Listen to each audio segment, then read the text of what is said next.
Hey guys, we're back. Another great episode of Oversteer TV Online, the podcast. I think this is lucky number 13. This is my partner in crime over there, Jeff Brown. Oh, wrong finger. That one. How's it going, Jeff? Points of light. How's it going?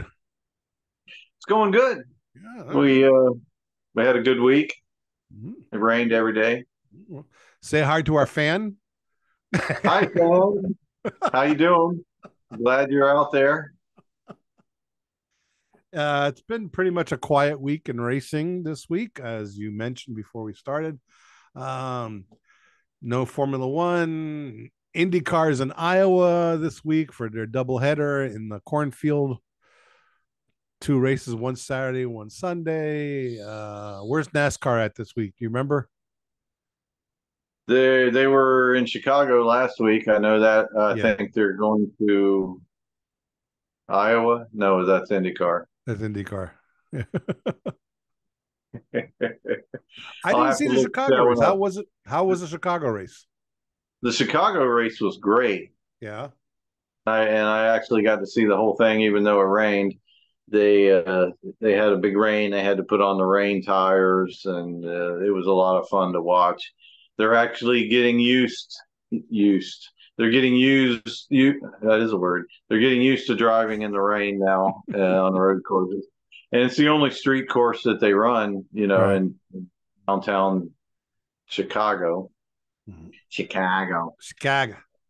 Yeah, and it was pretty entertaining race. Mhm. Bowman won it in the 48 car, who took over for Jimmy Johnson, Mhm. and he's a pretty funny interview. If you ever get to see his winter interviews, they're pretty funny. He's a funny guy. I'll have to check that out. I was following all that stuff. People were talking about that a lot of people in Chicago don't like the race on the streets and people complaining and whether they're going to come back and everything. And I've even had some people say that they're using NASCAR to test for Formula One. And I go, no, really don't think No, Formula One's going to race on the streets of Chicago. although it is more scenic than Detroit. Hmm. It is pretty. It's very scenic in downtown Chicago there. Hmm. Other than Chicago is a fine city in some places, and it's like every icon town I can go to any city and have fun and find some nice. Every city has some nice areas, and other cities have some terrible areas. But I don't know. like Detroit. Pardon me, Like Detroit. like Detroit. I We're still looking for the good parts of Detroit. I understand what people how you pay your taxes and everything. You want to go drive somewhere and you can't go because a bunch of millionaires are driving around on race cars in the streets downtown. Um, I can see their point of view.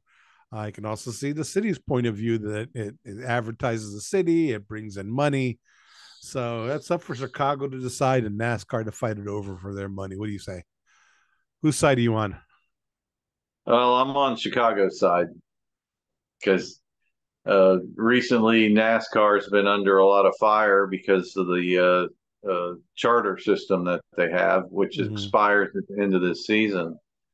And so the car owners, who evidently have not made a profit in many years, are kind of up in the air on what they're going to do, and there might be a big revolt against NASCAR where the drivers might start their own series because Well, NASCAR is making billions of dollars, yeah.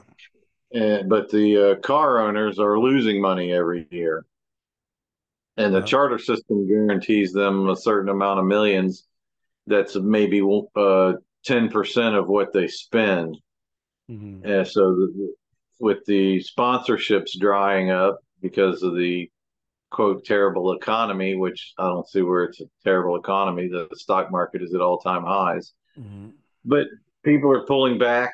And so the car owners losing money have decided that maybe they don't want to keep losing money. So they may just start their own series. And all the drivers and cars will go to that series. And then where will NASCAR be?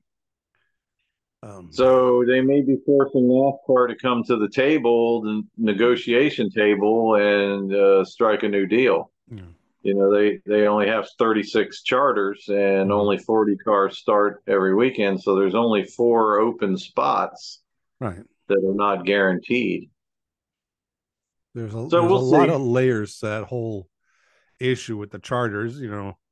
I Yeah. definitely see the side of the team owners. They pay money to get a charter, to be able to Yeah. race there, and it's kind of like if you're an owner, you buy a franchise in the NFL, and but then that's your franchise. While NASCAR saying, yeah, you got a charter, that's your charter, but we're going to put a time limit on it, and after a certain Right. amount of time, we're going to take it away from you, and you got to pay again. And I go, I can see how that would really tick me off.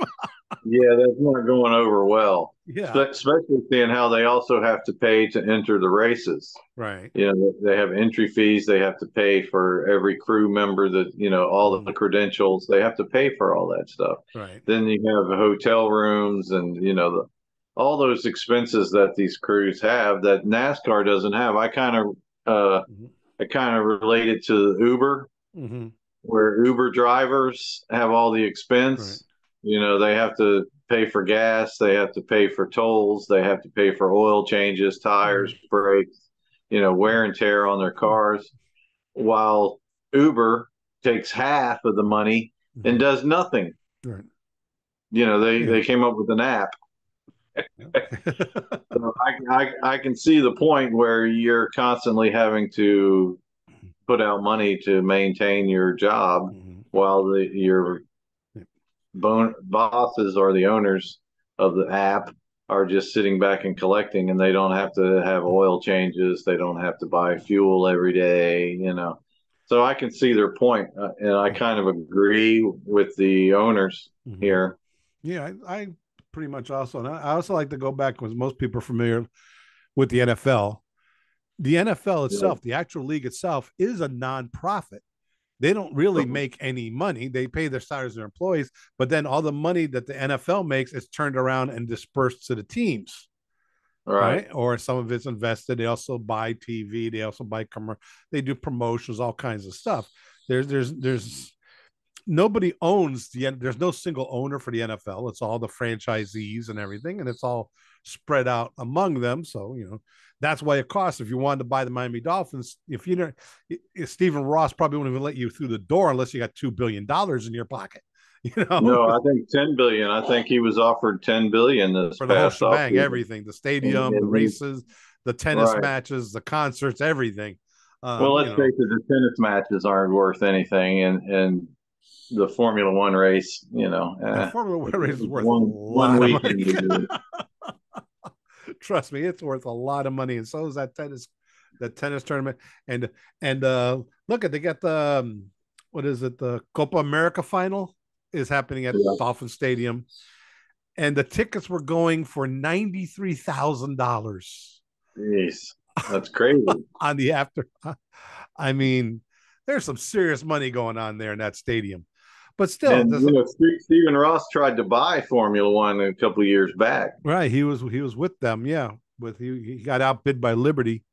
Um, But that's the thing I'm trying to point out that the NFL they make money, but they also spread the wealth among all the teams. The Dolphins can go 0-16, and they're still going to make hundreds of millions of dollars because they get the Yeah. cut from the NFL, they get a cut from all the merchandise, they get a cut from the TV, everything. NASCAR, no, the NASCAR go they just keep on depositing in the France family Right. Well, in they their do. own. They do split some money up to the teams. There Yeah, is they do give up guaranteed some. money that goes to the teams, but that's not a fluctuating number. It's a guaranteed number that doesn't change. Right, While NASCAR keeps making higher and higher profits. right. And just because the NFL is a nonprofit, just because you're listed as a nonprofit, doesn't mean you're not allowed to make a profit or that you don't make a profit. It Right. just means you're not for profit, Yeah, but you can make profit, yeah. and they do. Yeah. And they make their money, and what they do is that money is dispersed among the franchisees or it's used to promote the NFL or to do stuff with the NFL. or I mean, to pay their commissioner some godly amount of money oh that he yeah, makes. but that's like a drop in the bucket of what the NFL. I think he makes like $12 million a year or something like that. That's nothing. Yeah, That's the halftime concessions at the Dolphin game. Okay, for the year. yeah, Uh, that's going to be like half of Tua's paycheck if he ever gets paid. right. um, yeah. I there's I can't see though a breakaway series because first of all, it would be terrible for the sport.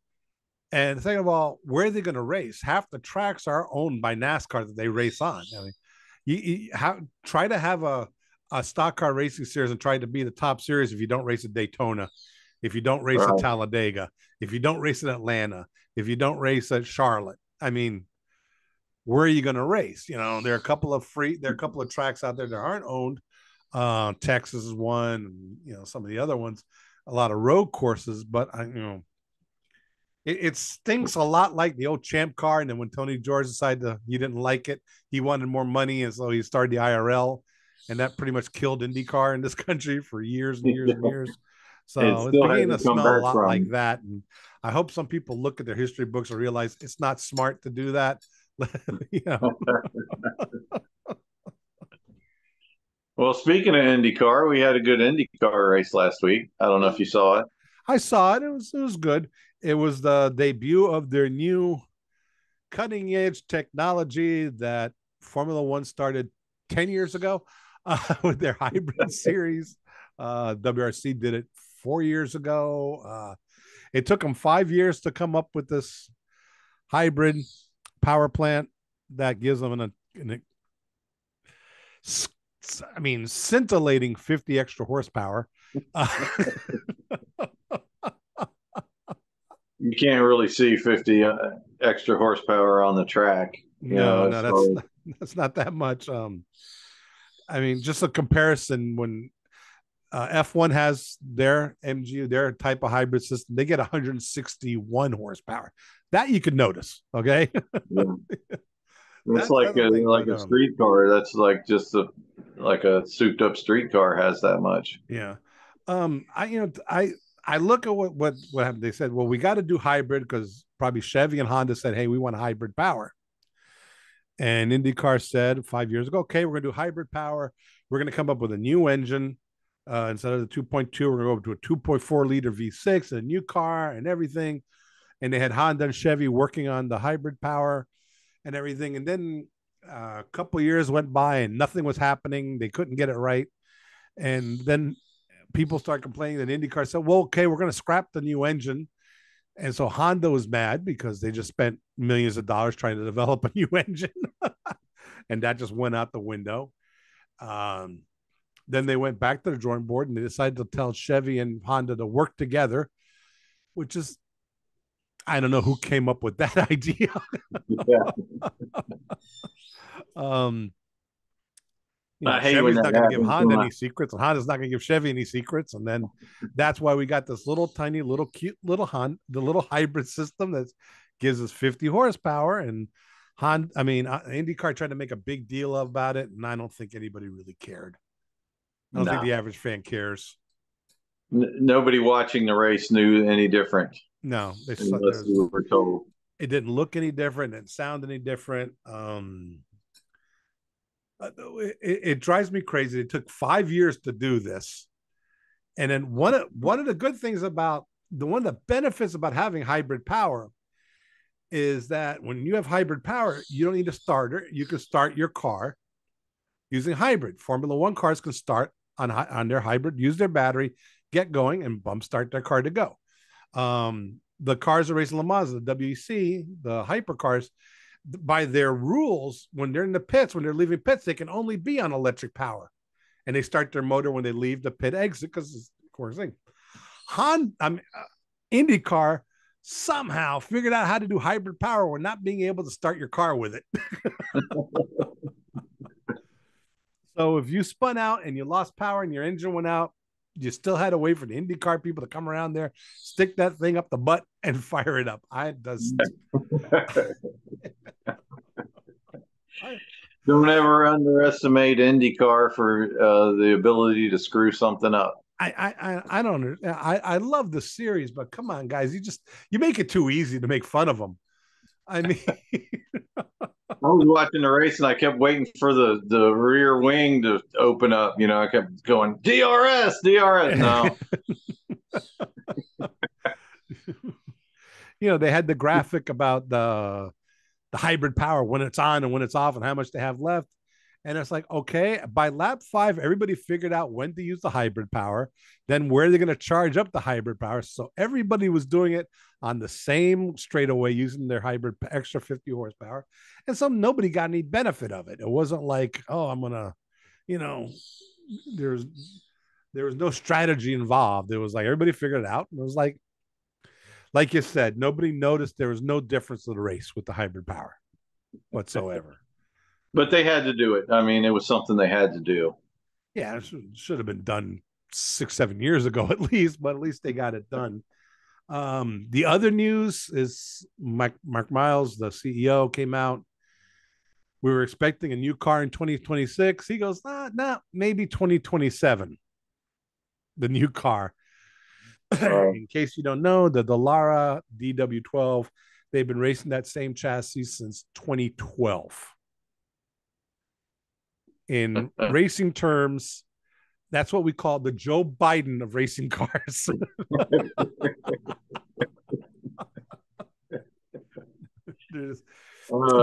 The only other series that are racing cars that old is what we called historic racing or vintage racing.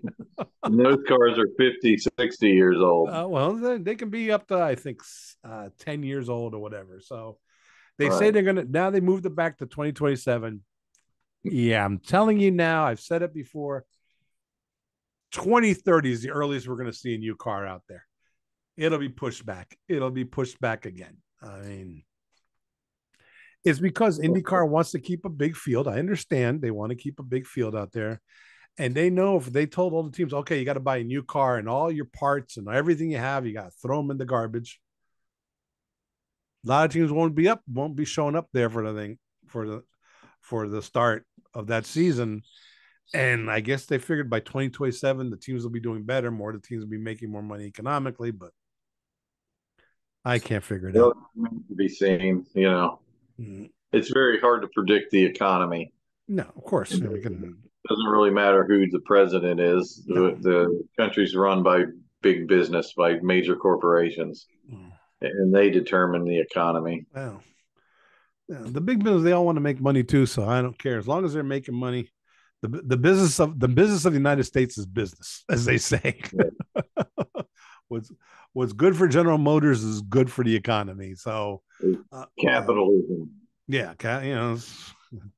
there are millions of people every year beating down the doors to get in this country because of capitalism. So want to take advantage of our system. So I got no qualms against that. But I don't know, IndyCar has got to do something drastic. I don't know. No, that's not going to happen. They move at a snail's pace. They're not going to, it's going to take years for them to try to bring around any change. Mm-hmm. So that's enough of IndyCar. So let's talk about the big race, the Formula One race, the big emotional Silverstone British Grand Prix with 3 British drivers in the top 3 spots to start the race. Mm-hmm. First time that happened at a British Grand Prix. Mm-hmm. The fans were out there just, they were crazy. They were unbelievable. Yeah, they were orgasming all over themselves. I feel bad for George Russell.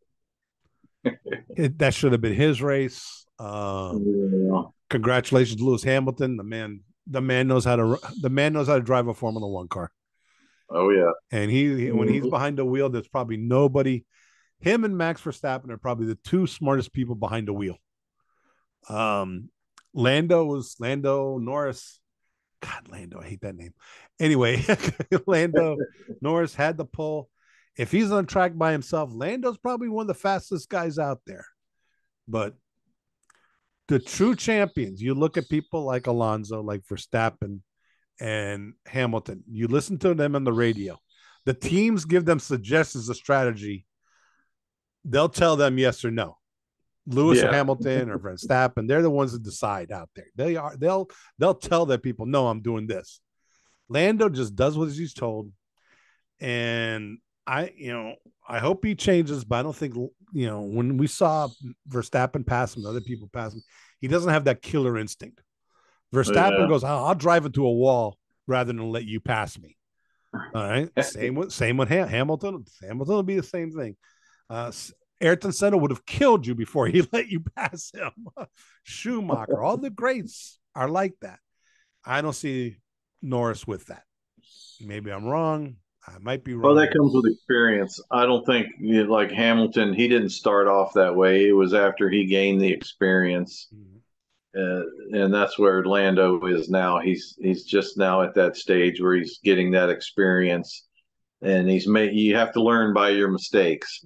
So he's making those mistakes and he's learning from them. This is his 5th year in Formula One. It's not like he's a rookie. All right. um, No, but this is his first chance of running consistently yeah, up front. yeah. So that's where the experience comes in. Anybody can ride around the back, and it's no big deal. But Right. once you get up front, you better have the experience and the knowledge, and like you said, the cojones Right. to be able to stay up there. Mm-hmm. And that's where experience means everything. Right. It was there's a lot. I saw a lot in that race. First off, Hulkenberg finishing 6th in the Haas, and I mean, that was amazing for him. There's a second race in a row he's finished 6th in the points. Leclerc, I said at the beginning of the season that when Ferrari said we're keeping Leclerc, you're going to sign Hamilton, they're going to let Sainz go. I go, you're keeping the wrong guy. Sainz got on the podium. He finished 3rd. Leclerc had problems in qualifying near the back. But when you watch a guy in a good car and a great driver qualifying the back, they move up. I've seen Verstappen, something happened qualifying. He ends up starting at the back of the pack. By the end of the race, he's in the points. Same with Hamilton. Yeah. Leclerc, he just drove around. I think he finished like 15th or something in a Ferrari. Well, with the reemergence of Mercedes, do you think that Hamilton might have made a mistake leaving for Ferrari when looks like Mercedes is poised to be back on top? Well, I think Ferrari's going to get better for next year, but now Hamilton's got all the records now. He's in the record books. Okay, nobody's ever going to forget the name of Lewis Hamilton when it comes to racing. Now he's like, I want to drive for Ferrari. I mean, everybody wants to drive for Ferrari. It's like if you're a no baseball matter player, how bad they are, yeah, you'll leave a top team to go drive for Ferrari. It's like, and that's probably the problem with Ferrari. You can be you're a baseball player, kid growing up. Your favorite team might be your local team. You might be an Atlanta Braves fan, but when you become you want to play for the Yankees. Right? Yeah. Because that's the way that's on the Hamilton was gonna race for Ferrari. And can you imagine if he wins a race in Ferrari, what the world's gonna be like? The world will stop spinning at that point. Stop spinning. Everything will come to a stop. And poor Charles Leclerc. Hamilton's not going to be his friend. Yeah, and I think George also has got those learning pains that Lando's going through. Yeah, but I think George Russell's got it. I think he can be with the right car. I think he can be champion. I don't think Norris will be. I think his teammate Piastri, who's in his 2nd season, I think he's got the guts, the skill to be champion. We'll see. We'll have to see. I'm still mad at Piastri for the week before when they had the sprint race at Austria, Mm-hmm. and he was in third, and Lando went up there and was past Max for the lead in the Mm-hmm. sprint race, and then Max passed him back, but Lando was poised to take the lead again when Piastri stuck his nose in there Mm-hmm. and cost McLaren maybe the win of that race. All right. Mm-hmm. And I'm still kind of upset with that move Well, there. I look. Piastri won the win. You know. Yeah, but he cost McLaren that race. Well. I mean, it might not have turned out that way, but Mm-hmm. that was their best chance. Yeah. And when you're running second and third, your teammates you're running second and third, you get your teammate into the lead, Mm-hmm. and then you get into the lead. I mean, into second place, and then you can fight it out with your teammate for the lead and the win. But when you're running second and third, the first priority is to get your teammate into the lead, and then you can pass, and then you guys fight it out. But Uh, what he did was he cost McLaren that race. yeah, well, I look at it as like, yes, he wanted McLaren to win that race, and he wanted his McLaren to win that race, and Lando to come in second. So, Yeah. Well, if I was Zach Brown, I would have had a long talk with Piastri after that deal mm-hmm. because that wasn't right. Just didn't sit well with me at all. I'm sure they did. I'm sure they did. And a good racer would have said, "Yes, Zach. Yes, Mr. Brown. Sure, Mr. Brown," and then like forgot about us as he walked out the thing. Well, Formula One is a team sport. You have two cars. It's Mm-hmm. it's kind of unlike the Right. other ventures in racing. They do have teams, but these teams are out for themselves. But in Mm-hmm. Formula One, you're a two team. Yeah. You're a two car team, That's why you and see team managers go crazy out there when stuff happens because the whole point structure and the money the teams make come from the team points, not from the driver point. You win the world driving championship, you get a nice trophy. That's it. The one that counts is the manufacturer's cup. All right, right, that's where the that's money where the is. money is. And when you go up there and you cost that team a victory, Yeah, you know, Bobby heard him. because you're selfish. You're selfishly trying to pass for the lead out of third place, which we knew wasn't going to happen. Then you got side by side with your own teammate while Verstappen drove away. Mm-hmm. Yeah, you got to be upset with that deal. Yeah.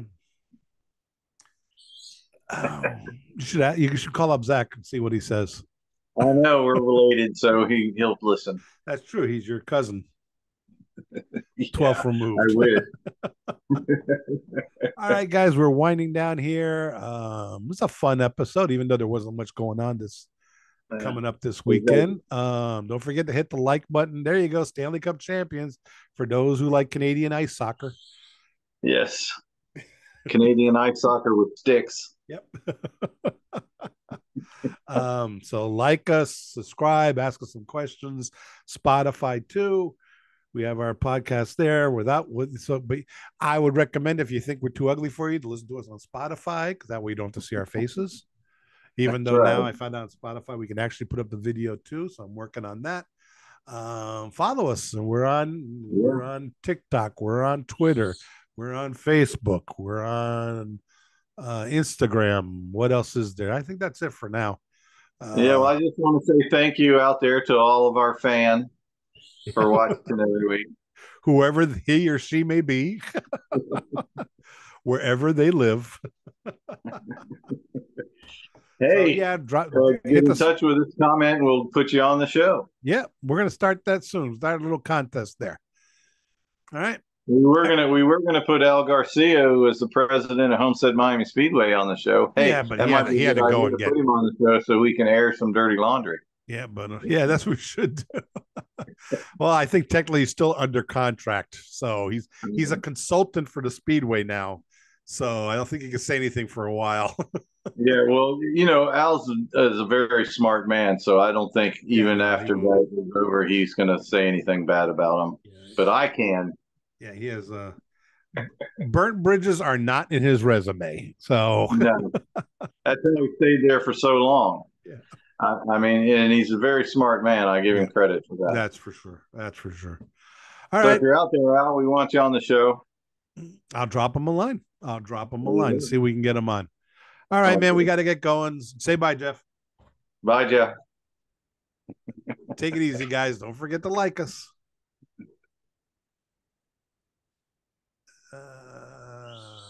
Oh, pause, start.